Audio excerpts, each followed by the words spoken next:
Rarely are African American artists asked to discuss principles and dynamics of art on the level of aesthetics at the higher level. We're always asked to explain something about what do you feel about being ostracized, left out, or this or that, you know. But a real aesthetic discussion, here's this place full of this stuff, and you want to ask me about what's my sad song about somebody don't pay me some attention. What about this stuff? I worked like a son of a bitch for years to make this stuff. You know, and it's significant. If you do abstract work, they'll say, well, you're nothing but an imitation of all these other guys doing abstract work. You know, I've been told that to my face. Somebody was saying, well, you know, the stuff that you're doing looks like any European artist in New York or any other white American artist. I mean, what are you doing that's so different? And the question that I would ask them in return is, you know, is there any difference between the notes that Stravinsky and Thelonious Monk used to notate sound? Same notes. I'd be damned if the music sounded anything alike. You ever hear jazz?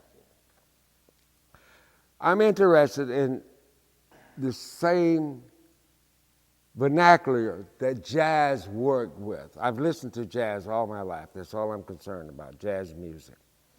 And of course, in jazz, the abstract element is there. My attraction to jazz was abstraction.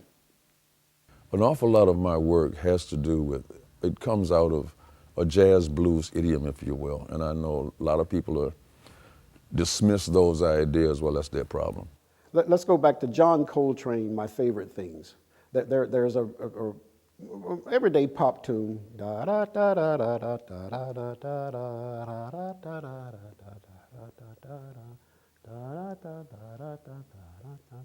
The principle of jazz music is that we play what we don't hear. We see what we don't see. And then we can say, I am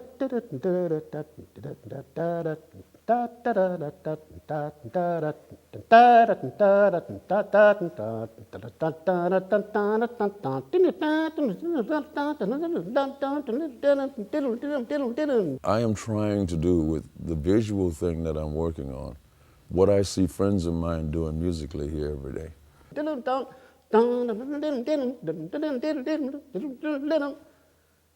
We're taking something from a known quantity and we're doing something to it. So I listen to the jazz musicians, right? They give me a clue on how it's possible to take a subject as such and then make it into abstraction. Now, the jazz musicians don't invent their own instruments, but they radicalize the sound of conventional instruments.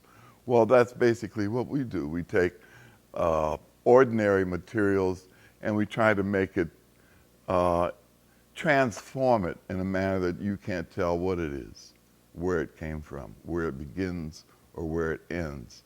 All you can do is experience the work.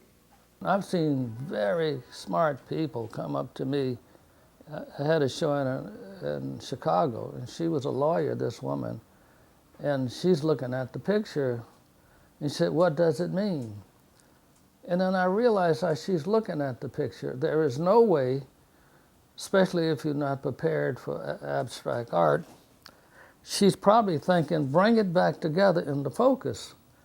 So when someone asks me, says, "Hey, what is it?" I say, "Hey man, it's paint on canvas." There's nothing else there than what you see. There are no hidden messages. It's about color, it's about material. The process itself, a scale, size, the material, the physicality of paint.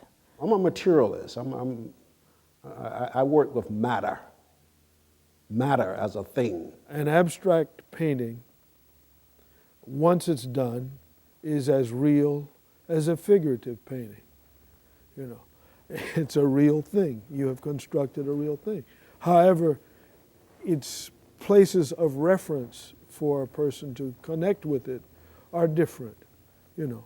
And you have more, the person, the viewer, has to react to what is exactly there in front of them, you know. So the shortcuts aren't there. And abstraction, I connect very much philosophically with jazz. To me, jazz music is a philosophy. The basis of that philosophy is what I call the expansion of freedom. I'm not a precise artist by any means. I feel what's important to me in making art is that I do something every day to pay for my stay on the planet. And I think that precision becomes boring. I've learned that the best way to work is to create mistakes. And that, because a mistake is sort of instantaneous, it goes in the other direction that you want, and it makes you look and observe it. One has to be able to experiment. One cannot be tied down to a,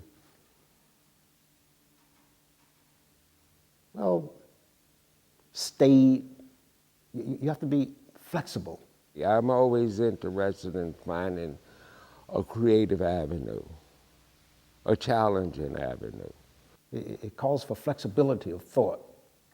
It calls for one to be able and willing to experiment. This reaching out. I'm attempting to make a statement that'll capture everybody's attention. A 2-year-old kid, a 85-year-old retired postal worker. And I want to be able to appeal. I want to be able to connect with people. I think there is a kind of vocabulary within the human spirit that crosses cultures and boundaries and all of those things. And you can see it without people ever having dealt with each other. You can see certain things. I think there's certain things that make the human spirit feel good, comfortable. If you listen to musicals and music and rhythms, you find certain similarities that we celebrate.